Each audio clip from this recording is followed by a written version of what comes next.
va faire animatrice. Ah, animatrice. Bonjour à tous. Donc, je suis là pour meubler pour l'instant la salle dans l'attente de l'arrivée du présentateur Xavier de Beautride. Je me présente donc délégué international pour la région Bretagne chez BPI France. Et j'ai la joie d'accueillir aujourd'hui sur ce grand plateau Fabrice Le Sachet, président de Stratexio, vice-président de MEDEF. C'est bien cela? Ou tu as d'autres casquettes aussi? Tout à fait. Bonjour Lydie. Merci de ton accueil, extrêmement chaleureux. Merci de meubler. Donc Étienne Vauchès, donc président de la Fabrique de l'exportation, ce think tank qui a sorti un manifeste du tonnerre pour comment changer, casser les codes sur le commerce à l'international.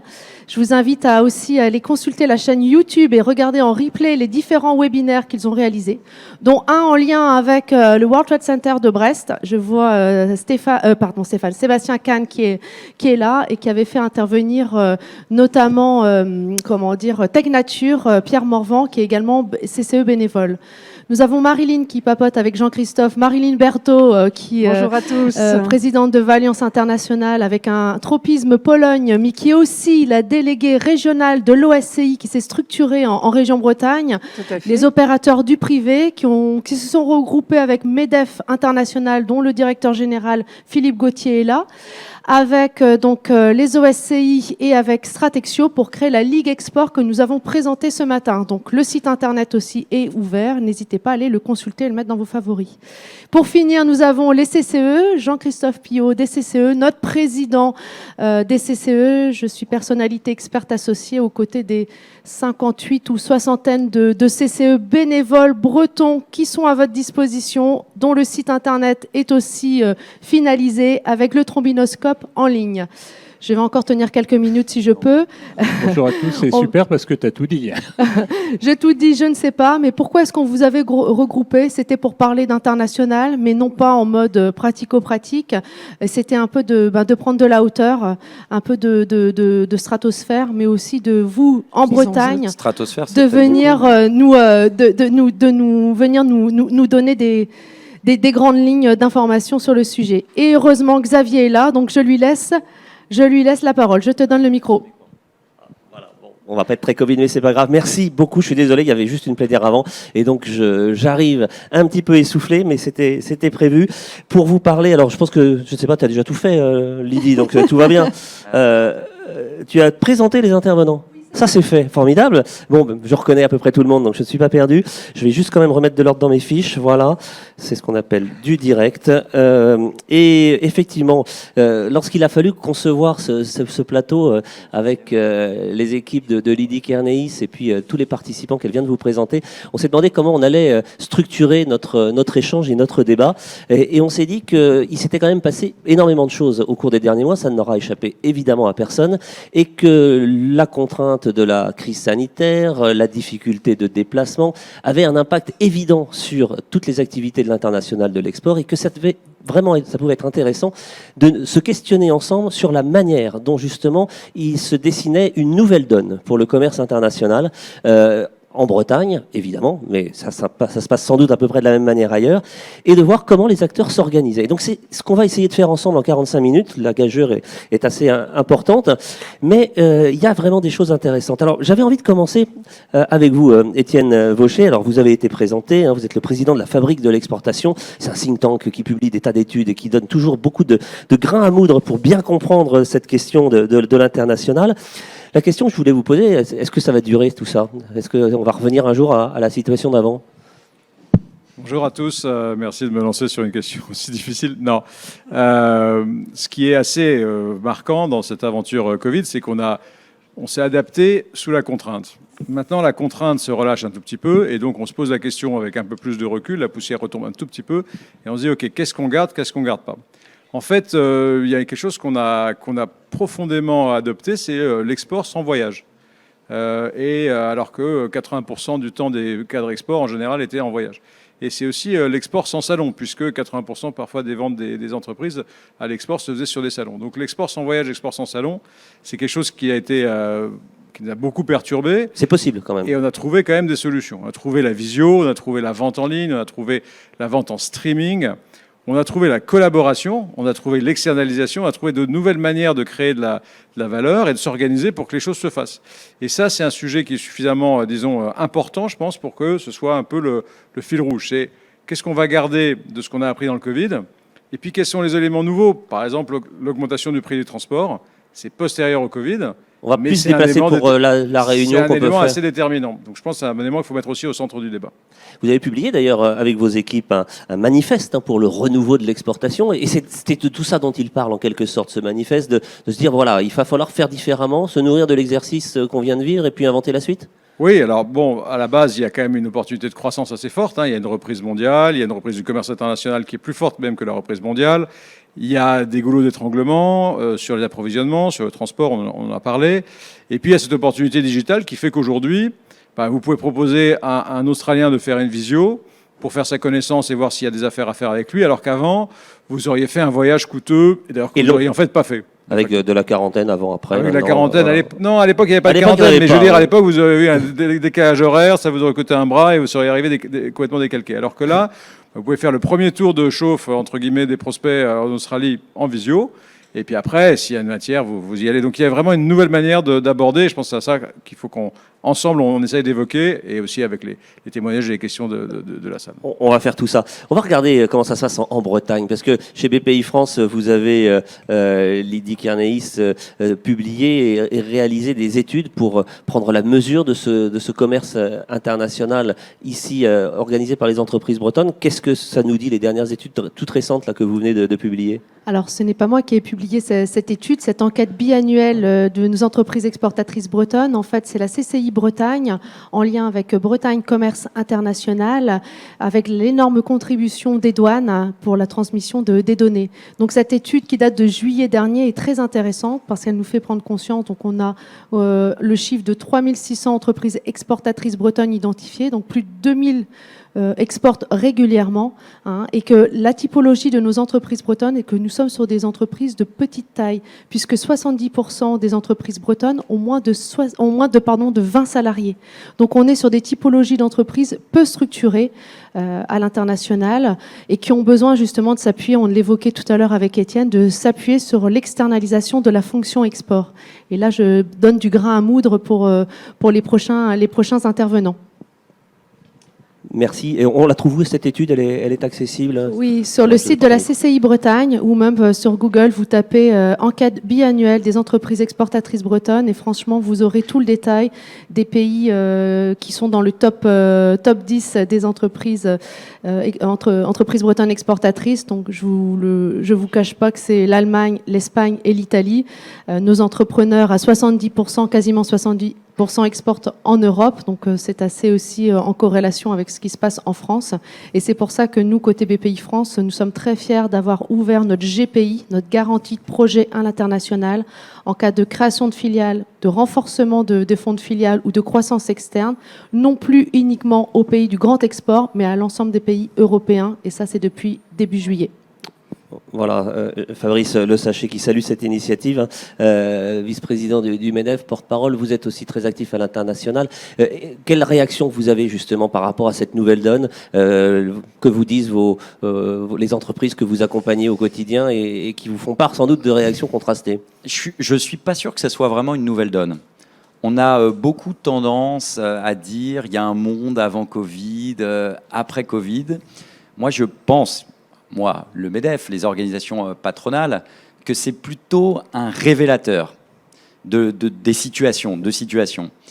L'export, l'international, ça permet aux entreprises d'avoir des vertus défensives et offensives. Défensives, pourquoi ? Parce que lorsque vous mutualisez les risques, lorsque vous êtes sur une pluralité de marchés, vous avez plus de chances de vous en sortir lorsqu'il se passe quelque chose comme une situation pandémique. Les études qu'on a, c'est que plus les entreprises sont internationalisées, mieux elles ont résisté. Parce que tout le monde a été touché par le Covid, tous les pays quasiment, mais pas en même temps et de la même façon, pas avec la même intensité. Donc je prends un exemple concret, au Vietnam, l'activité économique a continué beaucoup plus fortement qu'en France lors, du premier, du deuxième ou du troisième confinement. Donc la PME à Argenteuil, exemple concret, les pompes Broquet, qui exportent au Vietnam, ils ont continué pendant les confinements. Et ce sont ces carnets de commandes qui ont permis de tirer l'activité Amortisseur de crise. en France. Amortisseur de crise. L'export et l'international, c'est 6 millions d'emplois dans notre pays. Hein. Ce n'est pas une paille, c'est quasiment un tiers de l'emploi salarié privé. Et puis, offensif. Offensif, pourquoi ? Parce que je parlais du Vietnam. L'ASEAN, l'Asie du Sud-Est, c'est un doublement de PIB, de richesse, tous les 10 ans. La Chine, très grosse croissance. Un tiers de la consommation mondiale, c'est aux États-Unis. Alors je vais me faire provocateur. Quand Afrique on est entrepreneur en subsaharienne. Bretagne, on peut aller jusque là-bas, c'est possible. Lorsque On est entrepreneur breton, on peut aller en Chine, on peut aller partout. Bien sûr, c'est même pas une question. Non, mais il n'y a pas de question. Il y a des boîtes bretonnes qui travaillent partout dans le monde, très bien. Il y en a dans le club Stratexio, les remorques Roland, par exemple. C'est une superbe histoire entrepreneuriale. Mitilimer, je crois aussi, sur les produits de la mer, c'est assez hallucinant. Ils vendent partout et je pense que c'est absolument ridicule de se dire qu'il y a des territoires pour lesquels l'international serait plus difficilement atteignable. C'est l'inverse même. C'est l'inverse. Je ne sais pas si on entend par-dessus. Je crois qu'il va falloir s'interrompre quelques instants. Va falloir On ne peut rien faire, me dit-on en régie. Merci de notre attention. C'est l'inverse, c'est-à-dire que l'entreprise qui pense qu'elle va pouvoir rester tranquille au sein de son territoire, qu'elle n'est pas soumise aux disruptions contemporaines, qu'elle n'est pas soumise à la concurrence internationale, qu'elle peut vivre en passant entre les portes comme ça, tranquille, elle risque de se faire rattraper par la patrouille. Et l'international, c'est aussi une façon d'aller se confronter à des réalités de marché différentes, de tester son entreprise et de réimporter des idées. Ça marche Je dans les prends deux souvent sens. l'exemple d'Orange, qui a créé Orange Bank, parce qu'en Afrique, notamment, il y a l'utilisation très fréquente de paiements par téléphonie mobile.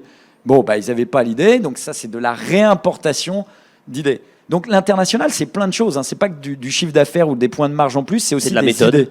mais C'est de la confrontation au monde. Il faut s'ouvrir au monde. Alors, s'ouvrir au monde proche ou lointain. Marilyn Berthaud-Sobchich, je me tourne vers vous. Vous êtes déléguée Bretagne de l'OSCI. Vous êtes aussi active sur le marché polonais pour accompagner des entreprises françaises et bretonnes sur ce marché. Comment avez-vous vécu cette période qui s'achève, on l'espère, et est-ce que vous considérez, vous aussi, qu'il y a eu de la transformation, qu'il va falloir changer un peu nos habitudes ? Ça se traduit concrètement de quelle manière, dans ce que vous observez ? Alors nous, contre toute attente, et pas seulement nous qui faisons de l'accompagnement sur la Pologne et l'Europe centrale, mais également nos confrères qui font le même métier sur le monde entier, on constate qu'on l'a très bien vécu, puisque, comme le disait Étienne, finalement, aller à l'international, c'est pas seulement du physique, c'est pas seulement aller se déplacer. On peut pallier à cela grâce aux nouveaux moyens, aux outils digitaux, à la vidéo, et de ce fait, ce qu'on a constaté, c'est que les entreprises ont pris le temps, puisque soudain elles avaient du temps pour se structurer, organiser, réfléchir à leur stratégie à l'international. Et puis, comme elles avaient des budgets qui se créaient du fait d'absence de déplacement ou de salon, eh bien, elles nous ont confié des études, des analyses, et elles ont réfléchi aussi à de nouvelles prestations, peut-être à nous confier, et de nouvelles missions, qui sont des missions, par exemple, de sourcing, parce que réimporter des idées, ok, mais on peut aussi importer des produits, des composants, mieux se fournir. Et c'est là aussi où on voit que nous, par exemple en Europe centrale, c'est notre cas, mais c'est pareil pour les confrères peut-être d'autres pays comme la Turquie ou d'autres pays en Europe de l'Est, qui ont vu une explosion de leurs demandes de sourcing, de recherche de fournisseurs ou sous-traitants sur leur zone. Parce que nombreux de nos clients étaient extrêmement dépendants de leur sourcing en Chine ou en Asie du Sud-Est, et ils se disent là avec l'explosion des coûts des containers que vous connaissez tous, les problèmes de logistique, on va peut-être regarder ce qui se passe en Europe et comment mieux diversifier nos sources d'approvisionnement.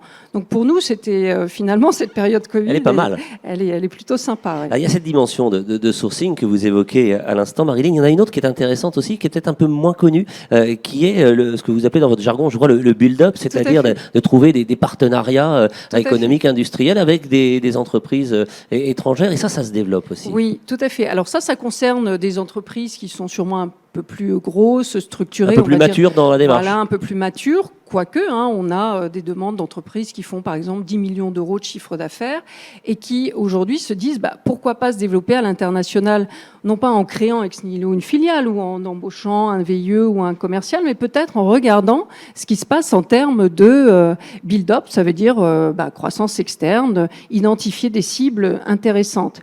Et c'est vrai que nous, en Europe centrale, on a de quoi faire. C'est la Pologne notamment, où les opérations de build-up, de croissance externe, c'est à peu près la moitié de la zone. Et puis en plus, on a énormément d'entreprises familiales qui n'ont pas de successeurs. Des questions de transmission ? Oui. 92% des entreprises familiales polonaises n'ont pas aujourd'hui de successeurs. Donc on a effectivement... Et pendant la période Covid, je peux donner un exemple concret qui est tout à fait public, c'est le leader français des enduits pour le bâtiment qui s'appelle Toupret, qui fait à peu près 80 millions d'euros de chiffre d'affaires et qui a closé, qui a pu racheter une entreprise qu'on avait identifiée en Pologne et qui a pu racheter la cible en faisant beaucoup de visio à distance. Donc c'est possible aussi d'aller jusque-là avec des moyens dématérialisés.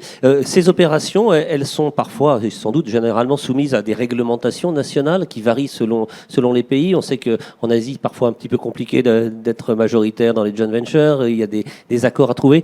Dans le cas que vous connaissez bien de Pologne, c'est plus simple, je crois. Oui, dès qu'on est dans l'Union européenne ou même l'Europe, il n'y a pas du tout de contraintes, il y a très très peu de barrières. Alors, on va poursuivre avec vous, Jean-Christophe Piot. Vous êtes président du comité Bretagne des conseillers du commerce extérieur. Vous êtes aussi responsable des relations institutionnelles au sein du groupe Roulier. Et à ce titre-là, vous connaissez bien le marché international. Et vous me disiez, quand on a échangé pour préparer cette table ronde, que effectivement, il y avait quand même des petites complications qui étaient intervenues ces derniers temps, notamment pour le transport de marchandises, les expéditions par container qui voyaient leur prix considérablement augmenté durant la période et qui avait un impact direct sur la rentabilité de vos opérations. Ça, c'est des contraintes externes qu'il faut savoir gérer. C'est pas simple. Non, c'est pas simple. Et je retiens de ce qu'ont dit les autres intervenants que plus on est déjà investi à l'international et mieux on a supporté la crise. Nous, si je parle de Roulier, on a un modèle économique qui fait que à partir du moment où un marché est mature, on a un centre de production et de la commercialisation pour tout un bassin, ce qui a beaucoup facilité aussi notre vie, parce qu'il y a des moments où on pouvait moins bien exporter. Et quand on est déjà installé aux États-Unis, au Canada, en Allemagne, en Turquie, etc., c'est plus simple. Après, vous le soulignez, Xavier, il y a effectivement ce paramètre-là du coût des matières premières. Et je crois qu'on est... nous, on le sent en agrofourniture, sur le P2O5, sur le K2O, sur toutes nos matières premières stratégiques, avec des augmentations complètement folles, qui peuvent faire plus de 100%. Un coût du fret qui aussi flambe partout, alors qui flambe parce qu'il y a une rareté aussi de l'offre. C'est la loi de l'offre et de la demande, mais à l'échelle mondiale, ça fait des grandes amplitudes. Exactement, et au-delà de cet aspect pécunier, financier, où il faut payer sur certaines liaisons, où on était à 25-30 euros de la tonne, 60, 70 ou 80 euros de la tonne pour envoyer la marchandise au même endroit, il faut trouver déjà les conteneurs, il faut trouver les boîtes. Donc, et tout le monde en cherche au même moment, donc c'est pas facile d'avoir les premiers. Il faut se lever tôt. ça complique la vie. On a la logistique a toujours été un atout stratégique du groupe, et je pense que toutes les entreprises doivent vraiment se focaliser là-dessus. Le fait qu'on soit très répartis dans le monde permet qu'on mette l'accélérateur sur une zone plutôt qu'une autre, donc ça permet de tamponner. Et puis les volumes qu'on pratique, les volumes qu'on transporte, sont tels qu'en général, on discute plutôt avec la compagnie maritime qu'avec les intermédiaires. Et c'est plus simple. On a de meilleurs coûts et on a une offre qui est plus accessible, et on a une information qui est infiniment plus pertinente et rapide qu'en passant par les sociétés traditionnelles d'affrètement. Mais alors, je discutais avec un de nos patrons de business unit qui me disait, écoute, on a ces difficultés-là. Le gros avantage, c'est que tous nos concurrents les ont aussi. Donc on est logé à la même enseigne. Effectivement. Donc après, À nous d'être plus malins alors sur d'autres sujets. C'est ça. Et après, bon, on sait que on est sur les produits à valeur ajoutée spécifique, super spécifique. Tout ne sera pas forcément répercutable. Hein. Toutes ces hausses forcément sont pas forcément répercutables. Mais plus on est dans les produits à valeur ajoutée, moins c'est douloureux. C'est pas indolore, mais la douleur est moindre. La chaîne de valeur est importante et sa définition aussi. Fabrice, vous vouliez réagir? Non, juste pour rebondir, oui, ou compléter ou rebondir. En fait, j'ai dit que la crise avait été un révélateur. Et c'est le cas hein, quand on parle de transport, de prix du fret. L'éclatement des chaînes de valeur, bah, ça a sauté aux yeux à la faveur de la crise Covid. Et donc, dans les années à venir, il est fortement probable qu'il y ait une redéfinition des chaînes de valeur et notamment des réimplantations plus proches de chez nous. En plus, ça correspond aux orientations écologiques. Ouais. Et donc, il y a ce mouvement, j'allais dire, presque de régionalisation de la mondialisation. Pas évident à dire, mais c'est un peu le cas. Et on voit bien aussi qu'il y a ce mouvement qui pointe parce que les systèmes entre eux sont trop différents. Et on arrive d'une certaine façon au bout d'un système où on est sur un libre-échange totalement pas non régulé, parce qu'il y avait plein de règles, il y a l'OMC, etc. Sauf que certaines zones, certains pays en particulier, par exemple la Chine, s'affranchissent de certaines règles et que l'acceptabilité d'avoir, par exemple, des marchandises qu'on importe, vous savez qu'on importe quand même 2/3 des biens manufacturés en France, qu'on consomme, c'est énorme. Cette acceptabilité d'avoir des marchandises importées qui ne répondent pas aux réglementations et aux standards qu'on s'impose à nous, à nos industriels, à nos entreprises, ben on est au bout de ce système. La schizophrénie du consommateur va peut-être... Oui, c'est vrai pour l'environnement. On voit bien ce débat sur la taxe carbone aux frontières européennes qu'on soutient, nous, au MEDEF. Donc il y a une régionalisation des flux, une réorientation et une compression des chaînes de valeur. Et dernier point très rapide, toujours sur la prise de conscience, il y a des secteurs entiers qui sont stratégiques et dont on s'est rendu compte qu'on n'avait plus du tout la maîtrise. Si on prend les principes actifs, bah, moi, avant la crise du Covid, et je pense que tout le monde dans la salle, avant la crise du Covid, je ne savais pas que 90% des principes actifs étaient faits hors de l'Union européenne. C'est quand on n'en a plus qu'on s'aperçoit qu'ils sont indispensables. Exactement. Et donc là, par exemple, concrètement, Sanofi a annoncé depuis la crise du Covid que 6 usines seraient réimplantées, ou seraient plutôt ouvertes en Europe pour produire des principes actifs de médicaments. Et donc, la question de la souveraineté, on est toujours pour le libre-échange, mais un libre-échange loyal avec des règles. Et aussi, on assume le fait qu'on doit avoir certaines filières, certains secteurs stratégiques où on doit avoir une souveraineté pleine et entière. La bonne taille, justement, la bonne maille sur cette approche-là, Étienne Vaucher, c'est la dimension européenne. L'Union européenne, dont parlait à l'instant Marilyn, montre qu'on a les mêmes règles, ce sont des pays différents, les coûts de structure ne sont pas toujours les mêmes. On peut jouer là-dessus, c'est là-dessus qu'il faut travailler peut-être aussi? Je pense que si vous voulez, il faut bien voir que la croissance mondiale, depuis plusieurs années, elle est vraiment en Asie, essentiellement, qui est le cœur économique du monde, le cœur du marché, le cœur du commerce, le cœur de l'innovation. Et donc, si vous voulez, on ne peut pas vivre en périphérie du centre du monde. Ça n'existe pas. Personne ne prospère dans la périphérie. Il faut se relier au cœur. Après, comment on le fait? Il y a différentes manières, mais il faut trouver le chemin. L'autre élément qui est important du point de vue stratégique, dans ce que disait Fabrice, c'est la diversification du risque. Dans un monde où on voit bien qu'il y a quand même du stop-and-go Covid, il y a du stop-and-go aussi protectionniste, il y a toutes sortes de stop-and-go dans les marchés et l'accès au marché, qui fait que si vous êtes sur trop peu de pays, vous allez couler, vous allez tomber. Il faut savoir qu'en France, les PME françaises exportent en moyenne sur moins de pays que les PME italiennes à chiffre d'affaires, taille et chiffre d'affaires export égal.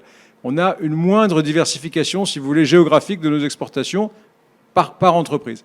Et ça crée des aléas. Si vous avez mis toute votre énergie à créer une filiale pendant 3 ans en Turquie et que la Turquie, ça se ferme pour une raison X ou Y, vous avez 3 ans d'efforts qui sont tombés. Et donc, du coup, ce que préconisent les académiques, ce que préconisent les gens qui réfléchissent en termes de stratégie export pour les entreprises, c'est vraiment les stratégies relativement légères, les modes d'entrée relativement légers, agents, distributeurs, où on peut faire entrée-sortie sans que ce soit trop coûteux, et la diversification quand même et les stratégies qui permettent de diversifier l'approche pays. Alors là, on a des solutions digitales qui permettent, avec de la réassurance, par exemple, vous ne pouvez plus rencontrer les personnes dans les pays, mais vous pouvez organiser une réunion avec vos cadres de production, vos collègues du SAV. Vous avez, grâce à la visio, une capacité de projeter beaucoup plus de confiance vers votre prospect, alors qu'avant, votre prospect, il voyait que votre visage et vous deviez lui raconter le produit et créer la confiance pour l'entreprise.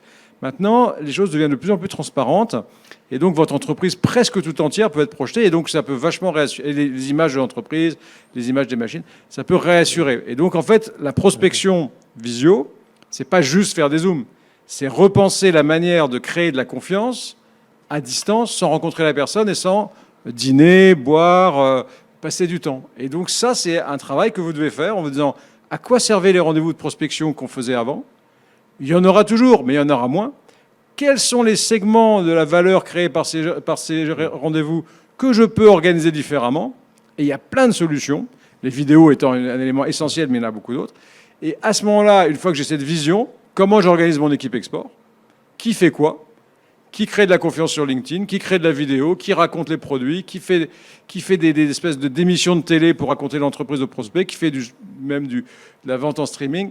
On a beaucoup de possibilités acceptées de l'autre côté. Ce qui est important, c'est que ça a été adopté de l'autre côté. C'est ça. Voilà.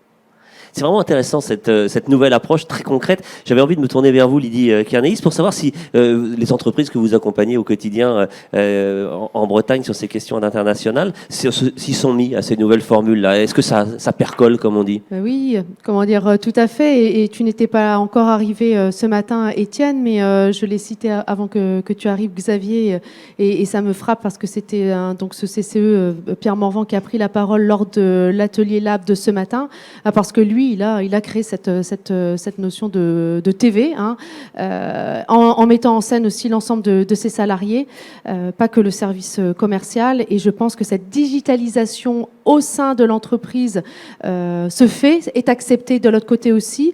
On a évoqué ce matin lors de cet atelier Lab, on a descendu l'enquête biannuelle et notamment les freins et les attentes de l'accompagnement à l'international. Et je pense que cette notion de digitalisation a été mise en lumière et le sera d'autant plus dans les prochains mois encore, car c'est quelque chose qu'il faut creuser. Et nos Bretons, pour répondre à cette question, ont tout intérêt à vraiment se l'approprier pour ne pas rester justement cantonnés à leurs exportations européennes que j'ai citées tout à l'heure, parce que les compétences que l'on a, les produits à exporter peuvent intéresser dans le monde entier, et on peut en effet aller jusqu'au bout de la démarche commerciale pour certains secteurs d'activité, on est bien d'accord, tout en restant en Bretagne. Et si j'ai bien suivi les démonstrations que vous venez de faire les uns et les autres, cela peut se faire à budget quasi constant et même peut-être un peu moins cher que lorsqu'il s'agissait d'aller prendre son billet d'avion, ses chambres d'hôtel et tous les coûts afférents. À qui parle budget, ça me fait tout de suite penser à l'assurance prospection. Donc, ça, je suis obligée de la sortir. J'ai parlé de GPI tout à l'heure, élargi à l'Europe. Vous avez compris le message. Quand tu parlais de filiales en Turquie, voilà, on peut créer une filiale maintenant en Europe ou faire de la croissance externe, comme disait Marilyn. J'ai bien compris qu'en Pologne, il y a beaucoup de monde sur les rangs. J'espère en tout cas nos Français et nos Bretons pour reprendre ces boîtes qui sont en transmission et qui pourraient être garanties par la garantie de projet international. Mais en effet, pour les budgets d'assurance prospection, on a vu une évolution aussi. Parce que qui dit plus de déplacements, plus de salons, comment on fait ? Eh ben, on continue de prospecter. Certes, ça peut coûter moins cher à un instant T, mais aussi d'investir dans l'humain. Et dans l'humain qui peut être aussi de l'autre côté de la frontière, c'est-à-dire dans les pays, et faire appel, et comme je l'ai dit tout à l'heure, et je reviens sur ce que je dis, l'externalisation de la fonction export, parce que c'est pas forcément nécessaire, on l'a évoqué aussi ce matin, d'embaucher un VIE s'il n'y a pas d'intérêt, s'il n'y a personne pour le recevoir, l'accueillir ou le former, mais de faire confiance aux opérateurs qui sont sur zone et qui ont vraiment aussi les clés et le côté interculturel sur telle ou telle zone. Donc l'assurance prospection, peut-être moins de budget sur les salons, les déplacements ou autres, mais sur la partie recrutement. Et là aussi, je fais le lien avec la jeunesse, parce qu'il faut qu'on garde en région Bretagne, et là c'est des clins d'œil à Vincent qui me voit du World Trade Center de Rennes, faire connecter nos jeunes qui viennent en région Bretagne pour se former avec les différentes universités ou programmes de formation, et qu'on les garde, nos entreprises bretonnes, pour faire grandir en interne les équipes, et enfin en prenant des jeunes, ou des moins jeunes qui reprennent leurs études, qui ont un profil international, pour faire grandir l'ensemble de l'équipe en interne. Un cercle vertueux, oui, Marilyn. Peut-être je rajouterais, pas seulement par rapport à la question des budgets, oui, donc effectivement, plus de budget déplacement et salon foire, mais ce que j'ai beaucoup apprécié de la part des entreprises, là, pendant cette période, c'est que les entreprises se sont pas dit, bah, du coup, on fait rien. Non, elles nous ont dit, on va mieux analyser le marché, on va vous confier une étude de marché. Et croyez-moi, ça fait 30 ans que je fais ce métier, les PME sont pas forcément friandes d'études de marché en amont. Elles préfèrent aller en direct, essayer de trouver le partenaire, prospecter. Et parfois, elles s'aperçoivent que mince, c'était pas le bon partenaire, ou on connaît pas très bien la taille du marché, ou on sait pas très bien quels sont nos concurrents, mais bon. Et là, elles se sont posées et elles ont dédié ces moyens-là, financiers, à des prestations justement d'études, d'analyse en amont. Et moi, j'ai trouvé ça super de la part des entreprises. C'est là aussi, merci pour ce témoignage très concret, c'est là aussi que les conseillers du commerce extérieur, Jean-Christophe Piot, rentrent, j'allais dire, en scène et peuvent être des relais très efficaces pour aider à l'identification des partenaires et à la connaissance des marchés étrangers. Oui, complètement. Et j'ajouterais peut-être sur la partie numérique, digitale, et que, outre le coût, mais il y a oser pour une TPE ou une PME, oser l'Afrique du Sud, et par visio c'est possible, en e-vitrine c'est possible. Il y a des pays, des zones du monde qu'on n'aurait pas forcément, en étant PME bretonne, qu'on n'aurait pas forcément osé. Et donc pour rebondir sur le réseau des conseillers du commerce extérieur, c'est quand même un réseau de 4500 conseillers répartis dans le monde entier, qui bossent avec les missions diplomatiques, les services diplomatiques des ambassades, des consulats. Donc avec à la fois, et ce sont tous comme nous en France et dans région, des chefs d'entreprise, des cadres dirigeants qui sont capables de partager de l'expérience avec vous. On est capable de relayer des questions, des problématiques en Allemagne.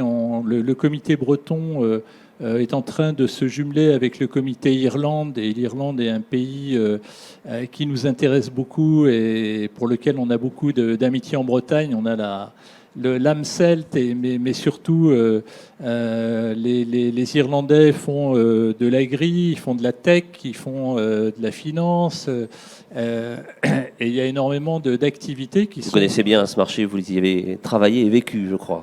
Voilà, j'ai travaillé 4 ans à Dublin, et voilà, j'en ai gardé un profond attachement pour l'Irlande, mais surtout une connaissance du marché irlandais, la création de partenariats scientifiques, commerciaux, techniques avec les instituts irlandais, avec le Chagas, qui est l'équivalent de l'INRA en France.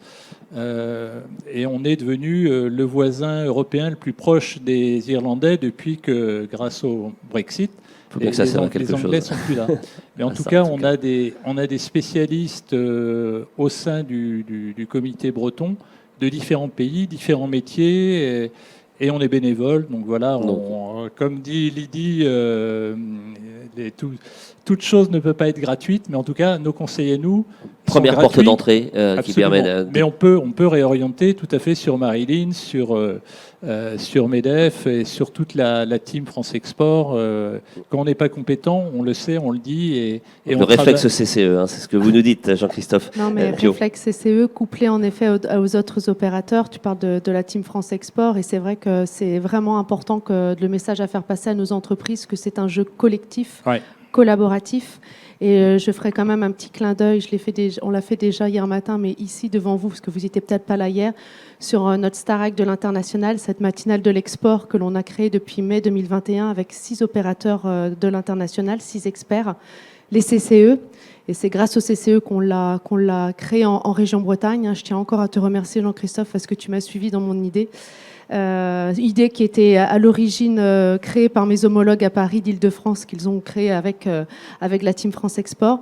Donc les CCE, l'INPI, les douanes, la région Bretagne, BPI France, puis BCI.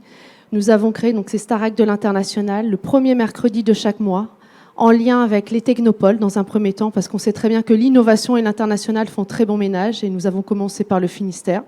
La Brestoise a actionné ses portes. Et on duplique avec le Morbihan et ensuite ma collègue, ma binôme Sabine Launay le fera dans le 22 et dans le 35. Et c'est de se focuser sur les projets des entreprises. Du concret à plusieurs. encore. On leur octroie 45 minutes, on les passe à la moulinette, on leur pose des questions qui peuvent fâcher. Et il est peut-être là, mais Thierry Lucas de l'UNPI est bon pour ça parce qu'il tacle et il appuie là où ça fait mal. Mais souvent, on les oublie, justement, l'UNPI, les douanes. Et ça ne peut pas passer sans cette case si on veut vraiment un projet structuré et clair et qui va marcher dans la durée. Et bien, ça, on suivra cette initiative avec intérêt au fil de son déploiement. Alors, je regarde l'heure, je suis là aussi pour ça. Il nous reste 5 minutes sur cette table ronde. Je ne sais pas si certains d'entre vous souhaiteraient poser une question, interpeller, avoir une réponse particulière à une question précise. On peut peut-être prendre ces quelques minutes avec un micro. Je ne sais pas si on peut passer un micro dans l'assistance. Je me tourne vers la régie, au fond, là. C'est possible ou pas? On vous en demande beaucoup de choses, j'en suis désolé. Mais... Sans ça, il y a des voix fortes aussi, peut-être que ça marche également. De nos micros.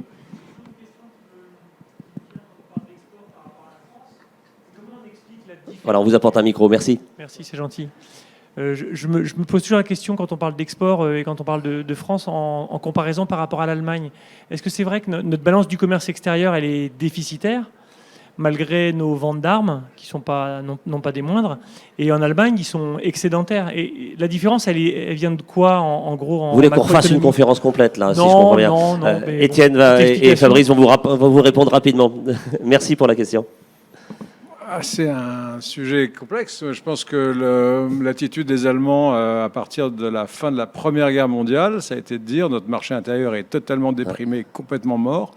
On n'a qu'une solution, c'est d'exporter. Et à ce moment-là, ils se sont dit, OK, on n'a plus de capitaux, parce qu'ils étaient complètement ruinés après la Première Guerre mondiale. Et ils ont dit, voilà, il y aura une équipe qui va s'occuper du commerce, ça va être les sociétés de négoce. Et il y a une équipe qui va s'occuper de la production, ça va être les industriels. Et ils ont dissocié les deux fonctions. Et c'est comme ça que de 18 aux années 60, ils ont recréé en fait une maîtrise du marché mondial qui était de dissocier. Et la stratégie était de dissocier, comme d'ailleurs ont fait après les Japonais, les Coréens, tous les pays qui ont fait un boost export dans leur vie. C'est parce qu'à un moment donné, il y a une organisation politique et patronale qui a dit, voilà, vous produisez et vous vendez. Vous trouvez un accord pour que les uns rémunèrent les autres et travailler ensemble intelligemment, mais vous ne pouvez pas vous produire et vendre dans le monde entier et vous ne pouvez pas vous vendre dans le monde entier des trucs que vous ne savez pas produire. C'est un modèle importable, ça Ça, c'est quand même flagrant. Hein. Il faut bien regarder l'histoire du XXe siècle. C'est que tous les pays qui ont fait Si vous regardez la Corée, qui était à 0 d'exportation en 50 et qui aujourd'hui rattrape et dépasse la France, c'est comme ça qu'ils ont fait. Et les Japonais avant. Donc cette organisation-là, qui en France est assez difficile, qui renvoie à l'externalisation dont on parlait avant, c'est de dire, toi, tu produis un bien le plus avancé, le plus pointu, le plus complet, et tu collabores avec quelqu'un qui déploie le plus loin. Voilà. Cette organisation, si on arrive à l'imaginer dans le monde d'aujourd'hui, hein, on n'est pas en 1918, donc il n'y a pas de copier-coller. Mais cette logique de répartition des rôles et de coopération, si on arrive à trouver et à la déployer fortement, ça, c'est intelligent. Fabrice? Ouais, j'ai un petit tempérament avec toi là-dessus, Étienne. En fait, c'est pas qu'une question d'organisation. Et je pense que c'est la question. Ce que vous avez posé. La France, moins 65 milliards d'euros. Balance commerciale sur les biens manufacturés. Espagne, je crois, Philippe, plus 4. Plus 6. Italie, plus 9. Plus 50. Italie, Allemagne, 240. 237. Alors, moi, je veux bien que ça soit une question d'organisation, mais quand on pense que la France a de l'énergie nucléaire, donc les importations d'énergie, c'est pas non plus énorme, hein, il y a quand même un gros problème. L'export, c'est le miroir de ce qu'on est. Et ça ne trompe pas. C'est la vérité des chiffres immédiates. Et la vérité de ce qu'on est, c'est qu'on est moins compétitif que les autres. La vérité de ce qu'on est, c'est qu'on est passé quasiment de 20% d'industrie dans notre PIB à 10-11%. C'est une réalité. On exportait 17% du bloc européen, on est arrivé à 11%. Et je ne parle pas de compétition avec la Bolivie ou le Bangladesh, mais avec la Belgique, avec l'Allemagne, avec l'Italie et l'Espagne. Donc, tous les sujets très ennuyeux que le MEDEF porte sur la fiscalité, sur le fait qu'il nous faut un nucléaire de nouvelle génération, parce qu'on a des coûts d'énergie très faibles et que ça rentre dans la compétitivité coût pour produire des choses qu'on exporte après en partie, ça, c'est un travail qui ne s'arrête pas. Alors, on a eu quelques victoires sur la fiscalité, mais ce n'est pas des victoires pour se faire plaisir. C'est des victoires pour que nos boîtes puissent être sur les marchés à l'étranger compétitives, qu'elles puissent arracher des contrats, en gros, concrètement.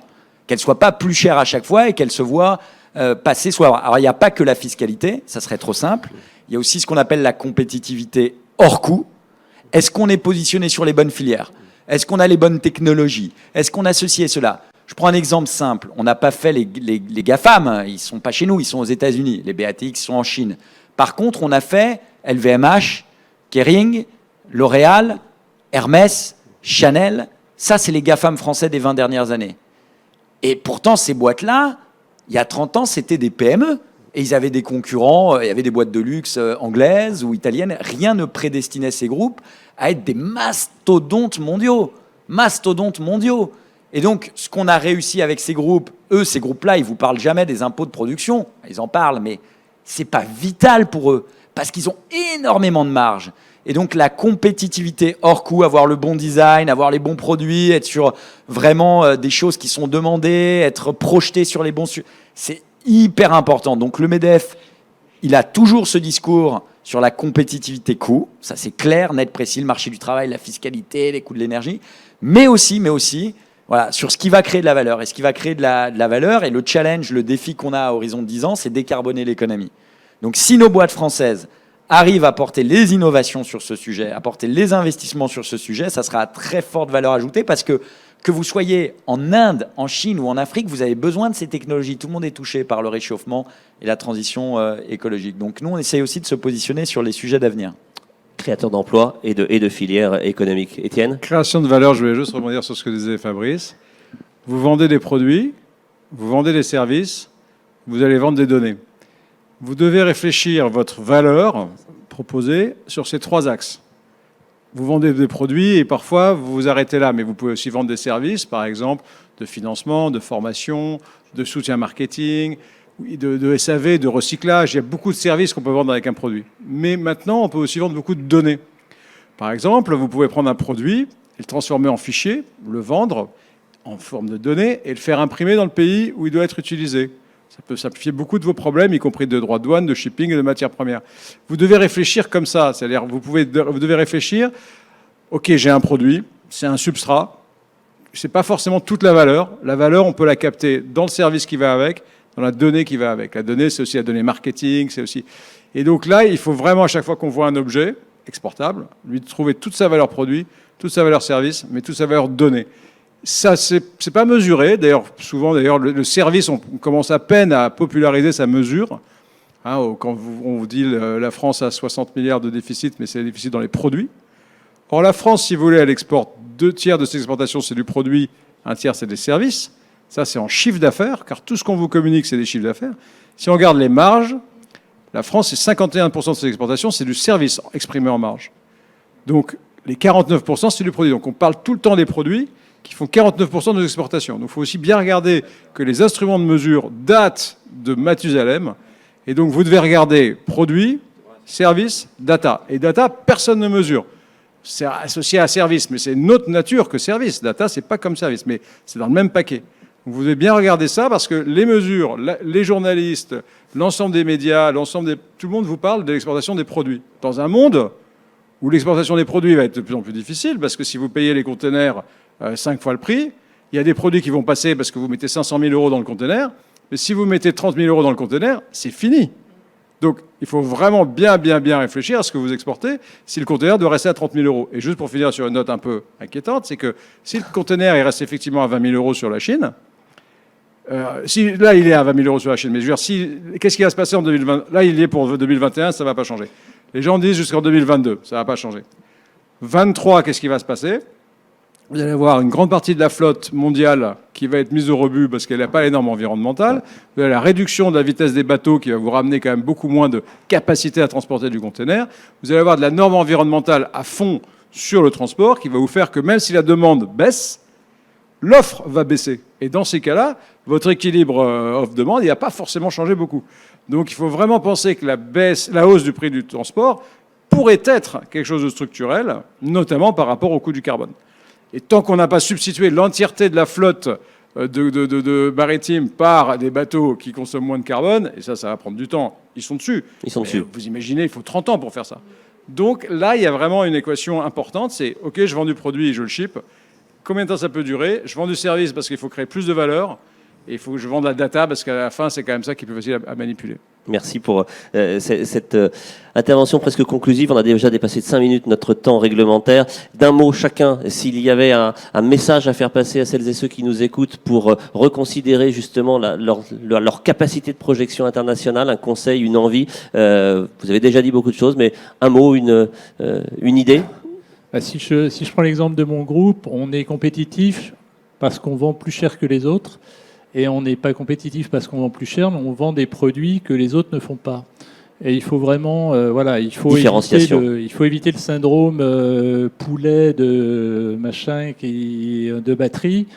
Et il faut vraiment être dans le produit spécifique, le produit technique, et apporter de la valeur et du service ajouté au produit. Merci beaucoup, Jean-Christophe. Marilyn. Cette période, moi, m'a prouvé qu'on peut penser autrement l'international, et justement ça fait écho à ce que vient de dire aussi Étienne, et que c'est pas seulement du physique, et c'est bon aussi pour la planète de sans doute mieux réfléchir à ces déplacements, non pas arrêter de se déplacer parce qu'on en a besoin, mais mieux réfléchir à ces déplacements et mieux identifier ces marchés cibles, et effectivement mieux penser l'international. Merci beaucoup. D'un mot, parce que vous en avez dit beaucoup. Oui, j'ai beaucoup consommé de mon temps de parole, mais born global, reborn global. C'est-à-dire, si demain vous devez réinventer votre entreprise, pensez pour le monde, comment vous feriez, et ça peut vous inspirer pour l'entreprise telle que vous l'avez aujourd'hui entre vos mains. Bon conseil. Moi, un conseil, c'est contacter MEDEF pour intégrer le cas échéant Stratexio. Voilà, parce que c'est efficace. C'est des dynamiques qu'on crée notamment en Bretagne. Il y a 8 boîtes, des très belles boîtes. On crée un deuxième club. Et contacter MEDEF International pour participer, il y a Philippe Gauthier, le DG, aux 200 actions, 200 missions par an dans tous les pays, les géographies difficiles, de la Libye à l'Irak, à la Colombie, au Maroc, il y en a pour tous les goûts. Faites-le, c'est vraiment efficace, il y a un retour sur investissement. Il y a un avant et un après, on va suivre vos conseils. Allez, le dernier mot, c'est pour vous, Lydie. Le dernier mot pour moi, l'international, je dirais que c'est comme courir un marathon. Donc on ne lâche rien, il faut avoir l'envie. Et là, c'est souvent les dirigeants qui doivent l'avoir pour impulser au sein de leur entreprise cette envie partagée. Pourquoi le parallèle avec le sport et notamment le marathon? Parce qu'on a beau se faire un diagnostic au début et il faut rien lâcher et être coaché, avoir un bon régime alimentaire, apporter du carburant. C'est moi le carburant, j'ai les thunes. Donc l'international sans les thunes, ok, mais il vaut mieux externaliser son risque. Mais pensez que c'est un long chemin qui n'est peut-être pas facile, mais il faut avoir le mental. Et je vous invite à lire le livre d'Étienne Vauchez. Je l'ai passé plusieurs fois parce que pour moi, partir à l'international, c'est qu'il faut vraiment avoir un diamant intérieur. Non pas dans son cœur, mais au niveau de son produit, de sa boîte, parce que sinon, ça sert à rien d'aller vendre des pommes en direct en Iran. C'est bien ça, Étienne? L'export, l'avenir de la France. Merci. Je prends le chèque après. Voilà, merci à tous les 5. Merci à vous de votre écoute. Voilà, il reste encore des rendez-vous, vous le savez, ça va se passer dans l'auditorium, notamment la confrontation avec Fabrice Le Sachet et Philippe Crevel pour nous parler du monde qui vient, et puis la conclusion et la clôture de ce deuxième forum économique breton. À tout à l'heure. Merci de votre attention.